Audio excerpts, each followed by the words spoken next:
aussi un message pour moi-même.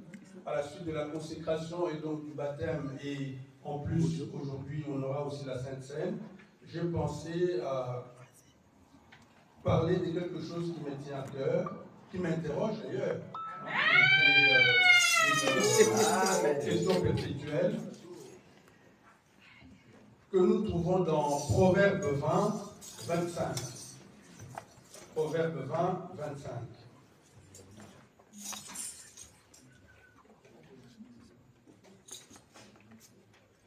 Voici ce qui est dit.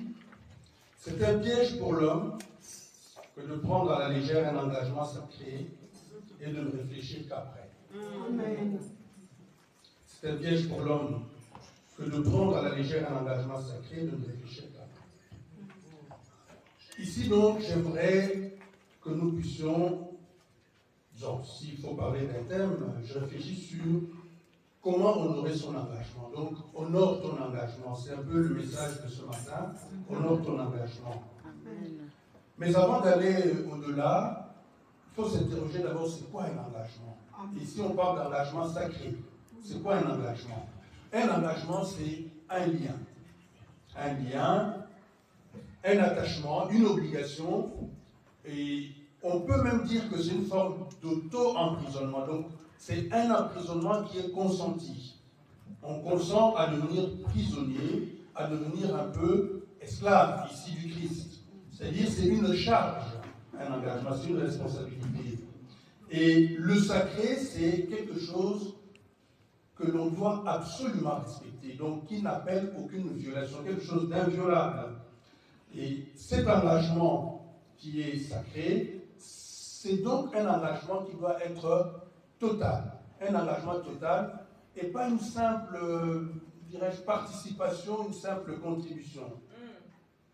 Et pour parler justement de cet engagement, comment honorer son engagement, je me suis demandé quelles sont d'abord les exigences, quels sont les critères d'un engagement sacré. Et deuxièmement, en quelque sorte, quelles sont les conséquences en cas de non-respect de cet engagement sacré. Alors, en ce qui concerne les critères de l'engagement, j'en ai retenu, il y en a peut-être plusieurs, mais pour moi, 6. Il y a 6 aspects ou 6 exigences de l'engagement. La première des choses, on va trouver ça dans le livre de Josué, 24, le chapitre 24, verset 15. Ici, l'engagement, c'est une conviction. Et chez nous, les juristes, on parle même, bien que ce redondant, d'intime conviction. Une conviction, c'est-à-dire quelque chose qui est fait du fond de son cœur, quelque chose qui vient vraiment du fond de son cœur. C'est un engagement, on a dit, total, un engagement du fond du cœur. Et dans Josué, il est dit, et si vous ne trouvez pas bon de servir l'Éternel, choisissez aujourd'hui qui vous voulez servir. Amen. Ou les dieux que servaient vos pères au-delà du fleuve, Amen. ou les dieux des Amoréens dans les pays desquels vous habitez.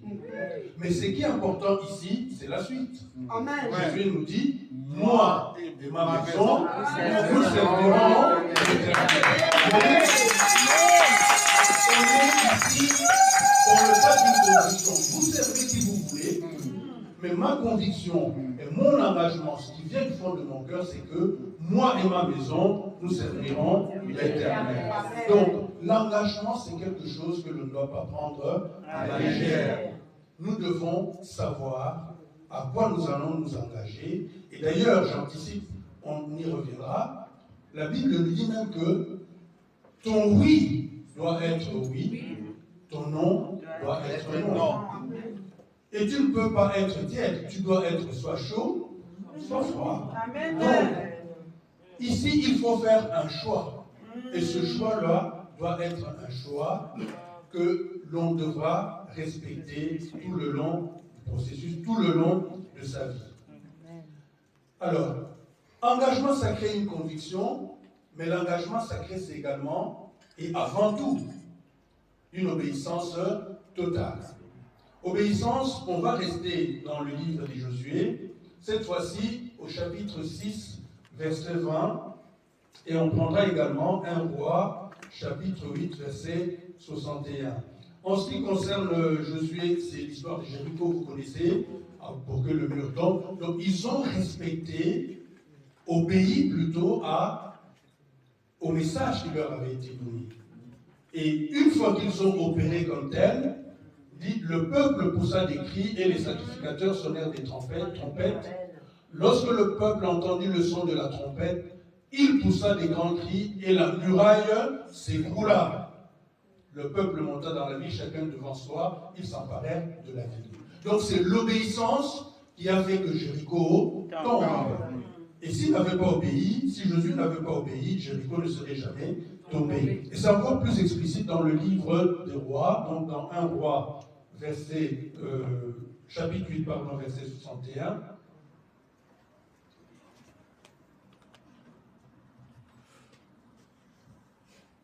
Où il est bien dit, voilà l'obéissance, que votre cœur soit tout à l'Éternel. Amen. Notre Dieu, comme il l'est aujourd'hui, pour suivre ses lois et pour observer ses commandements. L'obéissance ici renvoie à l'observance, le respect. Donc, c'est l'application conforme de ce qui a été pris comme un engagement. Je n'ai que 15 minutes, donc je vais aller à l'essentiel, c'est une simple exhortation. Troisièmement, une autre exigence après, donc la conviction, l'obéissance, c'est ce qu'on nous a toujours prêché ici. Moi j'appelle ça la confiance, mais c'est la foi. Une foi inébranlable en Dieu, une foi inébranlable en Jésus-Christ.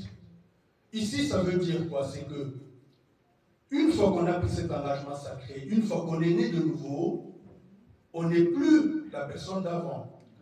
Et on aura des moqueries, on aura des critiques, on aura toutes sortes, je dirais, d'attaques. Mais il faut en toutes circonstances garder une foi inébranlable en Jésus-Christ. Dire que le choix qu'on a opéré, ce n'est pas n'importe quoi. Et que au-dessus de tout ce qui peut se passer, au-delà de tout ce qui peut se passer, c'est que, avant tout, moi j'ai confiance en Jésus-Christ. C'est lui qui m'a choisi et celui que je servirai, celui auprès de qui je me suis engagé pour le restant de ma vie. Et cette confiance va également avec la fidélité. La fidélité que l'on peut également appeler loyauté, qu'on peut voir dans Michée, chapitre 7, verset 20, et Nombre, chapitre 30, verset 3. Alors, Michée, tu témoigneras de la fidélité à Jacob, de la bonté à Abraham, comme tu l'as juré à nos pères au jour d'autrefois. Comme tu l'as juré. Donc, l'engagement suppose un serment. On prononce un serment. Donc, et une fois qu'on a juré, il faut justement témoigner cette fidélité par rapport aux vœux, au serment qu'on a prononcé. Donc, celui qui n'est pas fidèle dans son engagement, c'est quelqu'un, justement, qui sera en quelque sorte sanctionné. Il y aura des résultats qu'on va voir dans un second temps et qui va en quelque sorte perdre toutes ses bénédictions. Et donc, dans l'engagement, il faut rester fidèle. Fidèle d'abord à soi, parce que l'engagement est pris entre soi et soi, mais également entre soi-même et son Dieu. Et dans Nombre 30, verset 3, c'est encore plus explicite. Lorsqu'un homme fera un vœu à l'Éternel, ou un serment pour se lier, on a dit que l'engagement c'est un lien, n'est-ce pas? Oui, ou un serment pour se lier par un engagement, il ne violera point sa parole. Il ne violera point sa parole, donc la parole de l'homme qui a fait le vœu. Il agira selon tout ce qui est sorti de sa bouche. Donc la loyauté ici, la fidélité, c'est avant tout une question interpersonnelle. Et non pas seulement vis-à-vis des autres. C'est d'abord vis-à-vis de soi. Mais nous sommes des êtres humains, vous le savez bien. Nous ne sommes pas parfaits. Néanmoins, l'engagement sacré nous invite également à la perfection. La perfection, je préfère plutôt utiliser le terme perfectibilité, c'est-à-dire une recherche en permanence de la sanctification. C'est une recherche parce que nous allons toujours tomber, mais il ne suffit pas de tomber. Le plus important, ce n'est pas de tomber, c'est plutôt de se relever. On doit se redresser. C'est pour ça que je préfère parler de perfectibilité que de perfection. Et nous pouvons lire ça également dans Colossiens 3, Colossiens dans chapitre 3, versets 5 à 6 et versets 12 à 14. Donc, la perfection, voilà. Faites donc mourir les membres qui sont sur la terre, l'impudicité, l'impureté, les passions, les mauvais désirs et la cupidité qui est une idolâtrie. Faites mourir. Donc, il faut mourir pour pouvoir naître. Hier, justement, il y a eu nos frères et nos sœurs qui se sont engagés au baptême. Ils sont morts en Christ, ils sont ressuscités.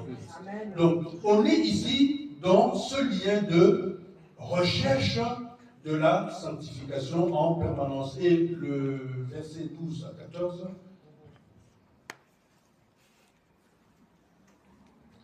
Ainsi donc, on nous dit, faites mourir, et à la fin, ainsi donc, comme des élus des dieux, lorsqu'on s'est engagé en Christ et avec Christ et pour Christ, on est élu des dieux. Saints et bien-aimés, revêtez-vous d'entrailles de miséricorde, de bonté, d'humilité, de douceur, de patience. Ça, ce sont les éléments qui doivent accompagner cette perfectibilité, cette recherche de la sanctification. Et enfin, sixième exigence, sixième critère, à mon avis, c'est l'exemplarité. Lorsque on s'engage dans le sacré, on se doit d'être un modèle. Amen. On doit faire de son mieux pour être un exemple pour les autres. Et c'est ce que Paul avait demandé à Timothée. Dans 1 Timothée 4, 12, Paul dit à Timothée que personne ne méprise la jeunesse. Mais dans certaines traditions, on dit que personne ne méprise ton jeune âge. Le jeune âge ou la jeunesse ici, ce n'est pas une question d'âge de l'homme, mais plutôt l'âge spirituel. L'arrivée dans l'engagement. Que personne ne méprise ta jeunesse, mais sois un modèle. Sois un modèle pour les fidèles. Et ce modèle, tu dois l'être en parole, en conduite, en charité, en foi et en pureté. Parce que si nous ne sommes pas des exemples, si nous ne sommes pas des modèles, nous pouvons également être, comme on dit, des pierres d'achoppement. Voilà pourquoi nous devons faire très très attention dans ce que nous faisons, dans ce que nous disons, tout en sachant que nous respectons toujours des êtres humains et que nous devons tendre à la perfectibilité. Alors, quand on prend un engagement sacré, il y a des conséquences, n'est-ce pas? Les conséquences, ou je dirais la seule, l'unique qui regroupe un peu tout, le non-respect d'un engagement sacré, c'est-à-dire que la persévérance en quelque sorte dans le péché, le fruit du péché, c'est la mort. C'est la mort. Donc, tout celui qui viole un engagement sacré est appelé à mourir. Cette mort que vous connaissez, qui n'est pas nécessairement une mort physique, mais qui est avant tout une mort spirituelle. Voilà pourquoi nous devons toujours rester éveillés. Nous devons veiller dans la prière pour que nous ne puissions pas mourir. Et si jamais nous tombons, nous puissions nous relever. Et en ce qui concerne justement cette mort, on peut, voilà, il y a Ézéchiel 17, 16, 18 à 19. Je suis vivant, dit le Seigneur l'Éternel. C'est dans le pays du roi qu'il a fait régner envers qui il a violé son serment et dont il a rompu l'alliance. C'est près de lui, au milieu de Babylone, qu'il le mourra. Donc, celui qui ne respecte pas sa parole, celui qui n'est pas sincère avec lui-même dans son engagement, il est voué à la mort. Même s'il continue de vivre sur cette terre, c'est quelqu'un qui est déjà mort. C'est pourquoi Jacques 5,12 et Matthieu 12,36-37 nous rappellent que notre engagement doit être ferme. Oui doit rester oui, et non doit rester non. Voilà.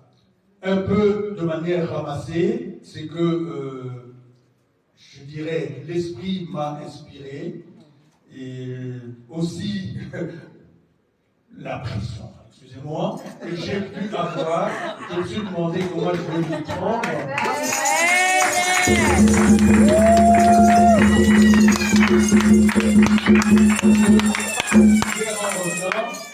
Je n'étais même pas encore arrivé chez moi et je me suis dit, bon, allons-y, on va foncer. Et une chanson m'a beaucoup inspiré.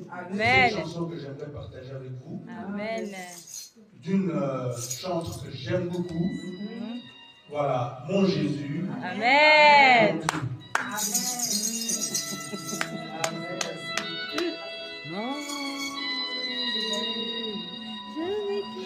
On peut chanter, hein, on ne met pas le café là. Je ne sais pas si je suis prêt. Il y a un moment qui change moi.